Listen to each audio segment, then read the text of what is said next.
আউযুবিল্লাহি মিনাশ শাইতানির রাজিম বিসমিল্লাহির রহমানির রহিম আল্লাহুম্মা সাল্লি আলা মুহাম্মাদিন ওয়া আলি মুহাম্মাদ আলাইহিম্মাতা ওয়াল মাহদিনা ওয়া সাল্লিম তাসলিমা। সকলকে আমার সাথে যোগ দেওয়ার জন্য ধন্যবাদ। সবাইকে নমস্কার এবং আসসালামু আলাইকুম ওয়া রাহমাতুল্লাহি ওয়া বারাকাতুহু।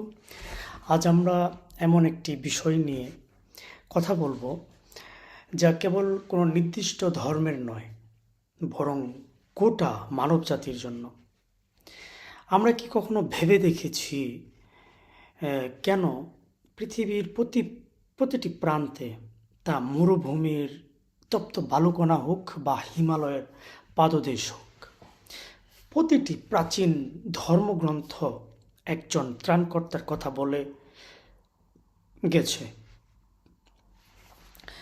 আজকের পৃথিবী অন্যায়, যুদ্ধ, দারিদ্র, নৈতিক অবক্ষয়ের জর্জরিত। ঠিক এই সময়টির কথা হাজার বছর আগে ভবিষ্যৎবাণী করা হয়েছিল। বলা হয়েছিল, যখন পৃথিবী অন্ধকারে ছেয়ে যাবে, তখন একজন মহামানব আসবেন, যিনি সব ধর্মকে এক সুতোয় গাঁথবেন। আজ আমরা ইসলাম, হিন্দু ধর্ম, বৌদ্ধ ধর্ম, খ্রিস্টান ধর্ম এবং প্রাচীন পারস্যের ধর্মগুলো বিশ্লেষণ করে দেখব, এরা কি আলাদা কেউ নাকি সবাই এক ব্যক্তির প্রতীক্ষায় আছেন। অত্যন্ত গুরুত্বপূর্ণ একটি বিষয়। আপনারা কথাগুলো শুনবেন, এতে উপকৃত হবেন এবং আপনারা বুঝতে পারবেন যে কেন প্রত্যেকটা ধর্মেই সেই ত্রাণকর্তা, সেভিয়ার ফিগারকে যে শেষ সময় আগমন সম্পর্কে ভবিষ্যৎবাণী করেছেন, তা আসলেও সকল ধর্মেরই একজন ব্যক্তির দিকে নির্দেশ করে। তো আজকে আমরা শুরুতেই ইসলাম ধর্মের দিকে দেখব যে ইসলাম ধর্মের বিশ্বাসে কি বলা হয়েছে যে শেষ সময়ের ত্রাণকর্তা সম্পর্কে। তো মুসলিমদের কাছে তিনি হলেন ইমাম আল মাহদি আলাইসাল্লাম। তো শেষ সময়ে যিনি আগমন করবেন ত্রাণকর্তা হিসেবে, তিনি হলেন ইমাম আল মাহদি আলাইসাল্লাম। শেষ জামানায় আগমন করবে। তো নবী মুহাম্মদ সাল্লাল্লাহু আলাইহি সাল্লাম পরিষ্কারভাবে বলে গেছেন যে শেষ জামানায় তারই বংশধারা থেকে একজন নেতা আবির্ভাব ঘটবে। তার মানে যে শেষ জামানায় যে ইসলাম ধর্মের বিশ্বাসে যে ত্রাণকর্তা আসবেন, সেটি হবে নবী মুহাম্মদ সাল্লাল্লাহু আলাইহি সাল্লামের বংশধর, তার বংশধরদের থেকে। তাহলে হাদিসের বর্ণনা অনুযায়ী তিনি যখন আসবেন, তখন পৃথিবী জুলুম ও অত্যাচারে ভরে থাকবে। সেখানে অন্যায়, জুলুম, হত্যা, নির্যাতন, জেনা, খুন, যুদ্ধ, দুর্ভিক্ষ ইত্যাদিতে পূর্ণ থাকবে। তো ইমাম মাহদি আলাইহিস সালাম এসে সেই অন্ধকার দূর করবেন এবং এই পৃথিবীতে ন্যায় বিচার প্রতিষ্ঠা করবেন। তো সুন্নি ও শিয়া উভয় মতবাদেই বলা হয়েছে এটি একটি অকাট্য বিশ্বাস। নবী মুহাম্মদ সাল্লাল্লাহু আলাইহি সাল্লাম বলেছেন, এমনকি যদি পৃথিবীর আয়ু মাত্র একদিনও বাকি থাকে, তবু আল্লাহ সেই দিনটিকে দীর্ঘ করবেন, যতক্ষণ না আমার আহলে বায়াত থেকে একজনকে প্রেরণ করেন। তার শাসনকাল হবে শান্তি ও সমৃদ্ধির এক স্বর্ণযুগ। তার মানে রাসূল সাল্লাল্লাহু আলাইহি সাল্লাম, এটি সুন্নি এবং শিয়া উভয় বিশ্বাসের দলিলে রয়েছে যে পৃথিবী যদি একদিন আয়ু থাকে, অবশিষ্ট থাকে একদিনও, আল্লাহ সুবহানাহু ওয়া তাআলা সেই দিনটিকে দীর্ঘ করবেন এবং একজনকে প্রেরণ করবেন, সেটি আহলুল বায়তের পরিবার থেকে, নবীর মুহাম্মদ সাল্লাল্লাহু আলাইহি সাল্লামের বংশধর থেকে, এবং তিনি পৃথিবীতে শান্তি এবং সমৃদ্ধি প্রতিষ্ঠা করবেন। ঐশী ন্যায় ভিত্তিক রাষ্ট্র প্রতিষ্ঠা করবেন। তো এটি ইসলাম ধর্মে সুন্নি এবং শিয়া উভয় বর্ণনায় আমরা জানতে পারি যে ইমাম আল মাহদি আলাইসাল্লাম তিনি হলেন সেই figure, saviour, in time saviour, যিনি পৃথিবীতে শান্তি প্রতিষ্ঠা করবেন। তাহলে হিন্দু ধর্মে কল্কি অবতার সম্পর্কে কি বলা হয়েছে? এবার যদি আমরা আসলে প্রাচ্যের দিকে তাকাই, তবে হিন্দু ধর্মের কল্কির অবতারের বর্ণনা আমাদের অবাক করে দেবে। হিন্দু পুরাণ অনুযায়ী কালচক্রের শেষ পর্যায়ে হলো কলির যুগ। এটি হলো সেই সময় যখন মানুষের নৈতিক ও আধ্যাত্মিকতা সর্বনিম্ন স্তরে নেমে আসবে। তার মানে মানুষের নৈতিকতা থাকবে না, মানুষের মানবতা থাকবে না, মূল্যবোধ থাকবে না, এবং আধ্যাত্মিকতার যে বিষয় সেটার সর্বনিম্ন স্তরে তারা পৌঁছে যাবে। তাহলে মহাভারত এবং বিশ্বর পুরাণে বলছে যে কলির যুগের শেষ কল্কির আবির্ভাব ঘটবে। তিনি সম্ভল নামক এক পুণ্য স্থানে জন্মগ্রহণ করবে এবং তার হাতে থাকবে এক উজ্জ্বল তলোয়ার, এবং তিনি একটি সাদা ঘোড়ায় সওয়ার করে আসবেন। কল্কির অবতারের কাজ হবে অধর্মের বিনাশ করা এবং পৃথিবীকে পুনরায় সত্য যুগে ফিরিয়ে নিয়ে যাওয়া। তো মজার ব্যাপার হলো যে ইমাম মাহাদির বর্ণনার সাথে এই কল্কির অবতারের লক্ষ্যের কোনো পার্থক্য নেই, মূলত একই, অনেক মিল খুঁজে পাওয়া যায় এই অবতার সম্পর্কে, যে শেষ জামানায় কলির যুগে যে ভগবান বিষ্ণুর দশম অবতারে তিনি যে আসবেন। তাহলে বৌদ্ধ ধর্মে এবং তাওবাদের ত্রাণকর্তা, সেখানে কি বলা হয়েছে? যে বৌদ্ধ ধর্মে বলা হয়েছে যে মৈত্রেয়ের বুদ্ধ এর কথা, যে গৌতম বুদ্ধ ভবিষ্যৎবাণী করে গেছেন যে ভবিষ্যতে এমন একজন বুদ্ধ আসবেন যিনি মানুষকে পুনরায় বিশুদ্ধ করবেন।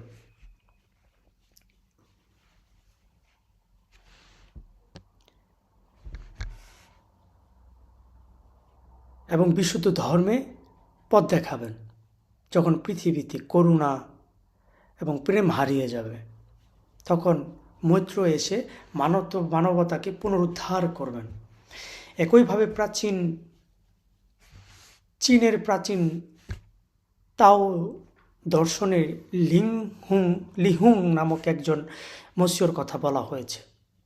তিনি বিশৃঙ্খলার মধ্যে শৃঙ্খলা ফিরিয়ে আনবেন, যে পৃথিবী এমন বিশৃঙ্খলায় ভরে যাবে, তো তিনি আসবেন, আইসে তিনি পৃথিবীতে আবার শৃঙ্খলা ফিরিয়ে আনবেন।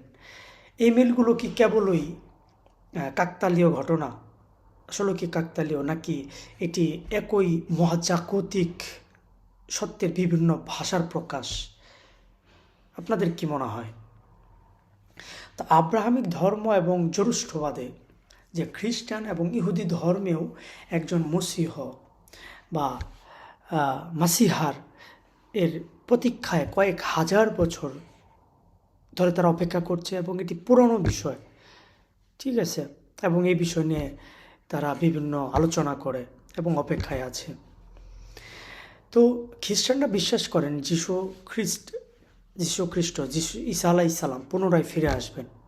আর ইসলামের বর্ণনা অনুযায়ী যখন ইমাম মাহাদি আলাইহিস সালাম আসবেন, তখন ঈসা আলাইহিস সালাম এবং যীশু আকাশ থেকে অবতরণ করবেন এবং মাহাদিকে সাহায্য করবেন। এটা আমরা সবাই জানি যে যীশু আলাইহিস সালাম শেষ সময়ে ইমাম মাহাদি আলাইহিস সালামকে সাহায্য করবেন এবং আকাশ থেকে নেমে আসবেন। অন্যদিকে প্রাচীন পারস্যের জরুস্থাবাদে বা শাওশিয়ান্ত নামক এক ত্রাণকর্তার কথা বলা হয়েছে। শাওশিয়ান্ত মানে যিনি কল্যাণ বয়ে আনবেন। শাওশিয়ান্ত মানে যিনি কল্যাণ বয়ে আনবেন। তিনি মন্দের বিরুদ্ধে চূড়ান্ত যুদ্ধে জয়ী হবেন এবং মৃত্যুকে জয় করবেন। অর্থাৎ পৃথিবীর আদি থেকে অন্ত পর্যন্ত প্রতিটি ধর্ম একই যুদ্ধের কথা বলা হয়েছে। আলোর সাথে অন্ধকারের যুদ্ধ, মন্দের সাথে ভালোর যুদ্ধ। তাহলে এই যে ইসলাম ধর্ম, খ্রিস্টান, ইহুদি ধর্ম, হিন্দু ধর্ম, বৌদ্ধ ধর্ম, জরুষ্টবাদে এই যে একটা ত্রাণকর্তার যে একটা চরিত্র এবং সেভিয়ার ফিগার সম্পর্কে যে তারা বিশ্বাস করে এবং যে ভবিষ্যৎবাণী করা হয়েছে, সেই বিষয়ে আসলে আমরা যতটুকু বুঝতে পারলাম বা বুঝি, আসলে মূলত তারা একটি বিষয়কেই সামনে রেখেছে, যে এই পৃথিবীতে যেভাবে অন্যায়, অবিচার, অন্ধকার, জুলুম, খুন, গুম, অন্যায্য, যুদ্ধ, বিহগ্র, যা কিছু পৃথিবীতে মন্দে ভরে গেছে, অন্ধকারে ভরে গেছে, এই পৃথিবীকে আবার নতুনভাবে এমন একটি পৃথিবী ফিরিয়ে আনবেন যেখানে শান্তি, যেখানে সমৃদ্ধি, যেখানে প্রেম, মানবতা, মোট কথা একটি ঐশী ন্যায়ভিত্তিক রাষ্ট্র তারা প্রতিষ্ঠা করবে এবং সেখানে মানুষ শান্তিতে বসবাস করবে। তো মূলত এই যে মহামানব সম্পর্কে যে কথাটা বলা হয়েছে প্রত্যেকটা ধর্মে, আসলে কে এই মহামানব? এখন আমরা মূল পয়েন্টে আসি। এখন প্রশ্ন জাগে, তারা কি আলাদা ব্যক্তি নাকি একজন? উত্তর হলো না। সত্য চিরকালই এক, বিভিন্ন যুগে বিভিন্ন ভাষায় একই মহাপুরুষের আগমনের কথা বলা হয়েছে। সৃষ্টির শুরু থেকে আল্লাহ বা পরমাত্মা মানুষকে প্রতিশ্রুতি দিয়েছেন যে তিনি শেষ মুহূর্তে মানব জাতিকে একা ছেড়ে দেবেন না। সেই সত্তা, যিনি সৃষ্টিকর্তা, তিনি কখনোই এই মানব জাতিকে একা ছেড়ে দিবেন না। অবশ্যই একটি দিক নির্দেশ, একটি পথ অবশ্যই রেখে দিবেন সত্য খুঁজে পাওয়ার। তো সমস্ত এই ধর্মীয় প্রমাণের ভিত্তিতে এটি সত্য প্রতীয়মান হয় যে এই সবকটি নাম আসলে এক মহান সত্তার দিকে ইঙ্গিত করে। তিনি আর কেউ নন, তিনি হলেন ইমাম মুহাম্মদ ইবনুল হাসান আল আসকারি আল মাহদি আলাইহিস সালাম। তিনি সেই মহান ত্রাণকর্তা। এবং আমরা ইসলামে জানি যে যদি ইমাম মাহদি আলাইহিস সালাম আগমন করে, তার আবির্ভাব ঘটে, তাহলে তোমরা বরফের উপর হামাগুড়ি দিয়ে হলেও তার কাছে পৌঁছাও, তার কাছে যেতে হবে। এবং এটি শিয়া এবং সুন্নি উভয় ধর্মের বিশ্বাসীরা বিশ্বাস করে। এবং তিনি সে প্রতিশ্রুতি পুরুষ, মহাপুরুষ, চরিত্র, ত্রাণকর্তা, যার অধীনে পৃথিবীর সব ধর্ম, সব জাতি এক পতাকার নিচে ঐক্যবদ্ধ হবে। আর তার মাধ্যমে পৃথিবীতে সকল দারিদ্র, ক্ষুধা, অন্যায়ের অবসান ঘটবে। তিনি ঐশী ন্যায়ভিত্তিক রাষ্ট্র প্রতিষ্ঠা করবে। তাহলে যে এই যে প্রত্যেকটা ধর্মের যে বর্ণনাগুলো, আসলেও সেই বর্ণনা ভিত্তিতে এটাই প্রমাণ হয় যে তারা সেই মহাপুরুষের যে বর্ণনা করেছেন তা হলেন ইমাম মাহদি মুহাম্মদ ইবনে হাসান আল আসকারি আলাইহিস সালামের কথা। এবং তিনি ভিন্ন ভিন্ন কেউ নন। যদি ভিন্ন ভিন্ন হয়, তাহলে আপনাদের কি মনে হয় তারা এক এক জাতিতে এসে তাদের নিজেদের ভিতরে তারা নিজেরাই যুদ্ধ করবে? না, বরং তারা সকলেই একজনকেই সাহায্য করবে, সাপোর্ট করবে, এবং তিনি হলেন ইমাম আল মাহদি আলাইহিস সালাম। তো আমার বন্ধুরা, আমার ভাইয়েরা, আমার প্রিয় ভাজন যারা, আমরা এমন এক সন্ধিক্ষণে দাঁড়িয়ে আছি যেখানে আমাদের ভেদাভেদ বলে সেই আগত প্রভাতের জন্য প্রস্তুতি নিতে হবে। সব ধর্মের ভবিষ্যৎবাণী আজ এক বিন্দুতে মিলিত হয়েছে, মিলে গেছে, মিলছে। এখন প্রশ্ন হলো, আমরা কি তাকে চেনার জন্য প্রস্তুত? আমরা নিজেরা কি প্রস্তুত? আমি আপনাদের অনুরোধ করব, কেবল আবেগে নয়, বরং যুক্তি ও জ্ঞান দিয়ে এই বিষয়গুলো নিয়ে আরও গভীরভাবে পড়াশোনা করুন, গবেষণা করুন। সত্যের আলো খুব শীঘ্রই অন্ধকারকে চিরে বের করে নিয়ে আসবে ইনশাল্লাহ। এবং আপনাদের এই বিষয়ে কি মতামত? আপনারা কি মনে করেন যে সব ধর্মের এই প্রতীক্ষা যে সবাই করছে আসলে একই ব্যক্তির জন্য কিনা? আমাদের কমেন্টে জানাবেন। এবং ভিডিওটি তথ্যবহুল যদি আপনাদের কাছে মনে হয় অবশ্যই এটি শেয়ার করুন, যাতে অন্যরা এই বিষয়টি গভীরভাবে সত্য সম্পর্কে জানতে পারে। আজ আমরা এখানেই শেষ করব, কিন্তু শেষ করার আগে আপনাদেরকে একটি চমৎকার সত্য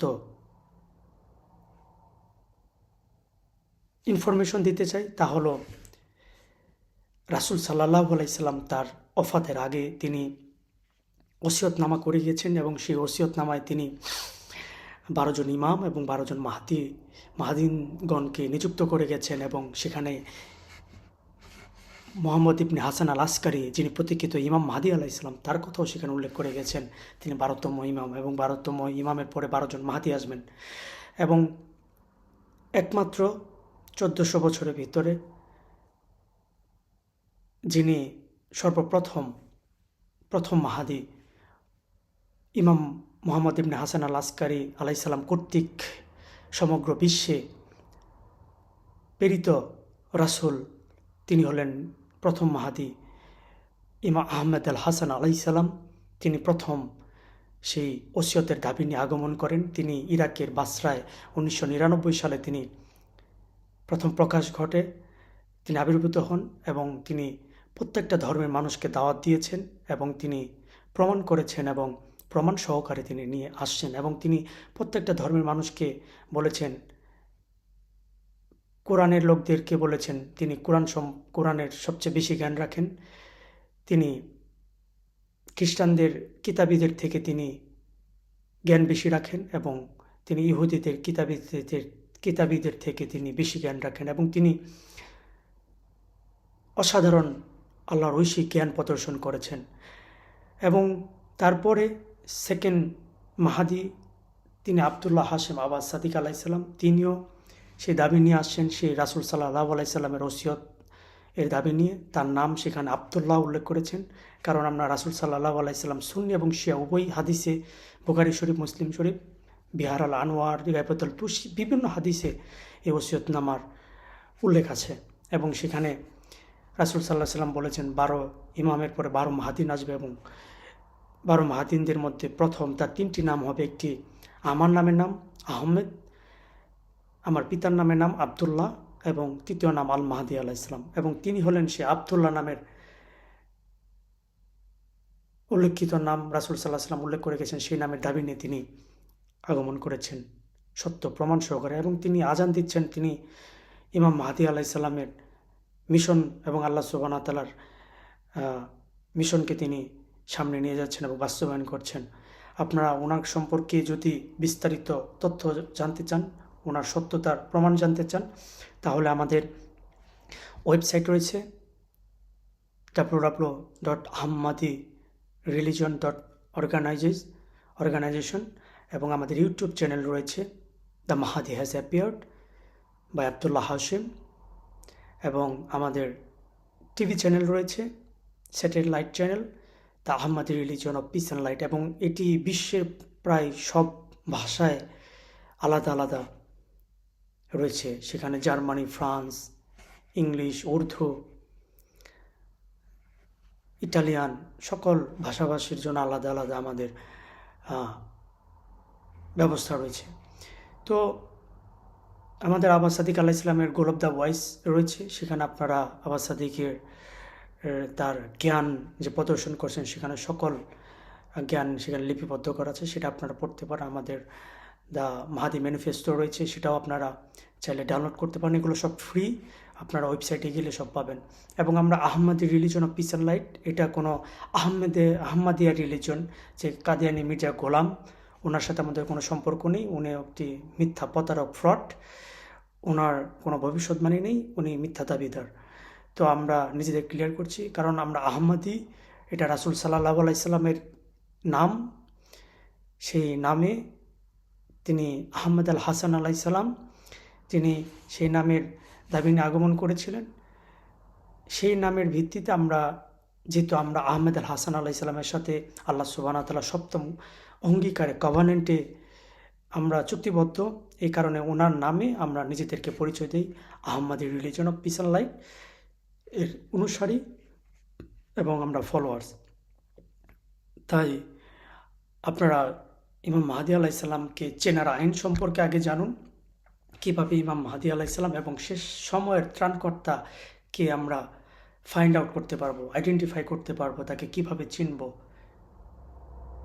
ইনশাআল্লাহ আরেকটি নতুন ভিডিওতে সে সম্পর্কে আমরা আলোচনা করব, কিভাবে আল্লাহ কর্তৃক মনোনীত একজন ইমামকে চেনা যায়, তাকে চেনার আইন কি।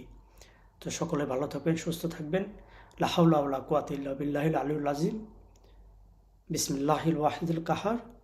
সকল প্রশংসা আল্লাহ সুবহানাহু ওয়া তাআলার, যিনি বিশ্বজগতের প্রতিপালক এবং বিচার দিবসের মালিক। আলহামদুলিল্লাহি রাব্বিল আলামিন। আসসালামু আলাইকুম ওয়া রাহমাতুল্লাহি ওয়া বারাকাতুহু।